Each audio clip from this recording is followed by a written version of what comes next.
ఎత్తుకొస్తావుట్రా? మా తిండి తిని మాకే ఎసరు పెడతావా? నమ్మక ద్రోహి. ఎడి ద్రోహ? అమాయకులైన ఎదుగుని తగలట్టాడు చూడు మీ అన్న. ఆడ్రా నమ్మక ద్రోహి. అన్న తమ్ముడు ప్రేమ అభిమానం నమ్మకం విశ్వాసం అనే మాటలకు అర్థం తెలుసారా మీకు? 5 ఏళ్ల క్రితం మీ అన్నను ఒక రోజు కారులో డ్రైవ్ చేసి తీసుకెళ్తున్నాను. సడన్ గా నూకరాజు మనుషులు ఆపోజిట్ వచ్చి లారీతో గుద్దారు. మీ అన్నకి ఏమీ కాకూడదని ఒక చేత ఆడిని ఇంకో చేత స్టీరింగ్ పట్టుకుని కొట్టాను రా బ్రేకు. నడినెత్తికి స్టీరింగ్ తగిలి పట్టపట్టానికి కారిందిరా రక్తం. అద్దం పగలగొట్టుకుని వచ్చి ఒక నరికాడ్రా.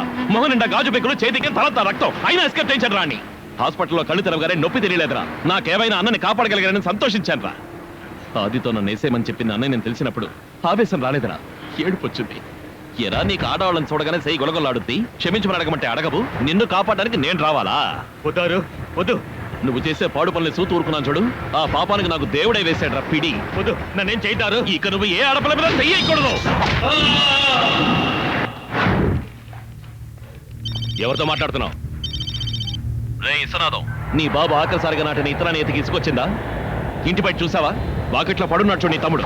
వెళ్ళి తెచ్చుకా. జగా జగా తమ్ముడు తమ్ముడు తమ్ముడు జగా. అన్నయ్య, తమ్ముడు చేయి నరికేస్తాడన్నయ్య. అన్నయ్య, ఆ ఎంగిలి మెరుగులుతున్న కుక్క మన తమ్ముడు చేయి నరికేశాడు. నేను ముందే చెప్పాను, నువ్వు వినిపించుకున్నావా? వాడిని వేసేస్తానని చెప్పాను. విన్నావా నువ్వు? అన్నయ్య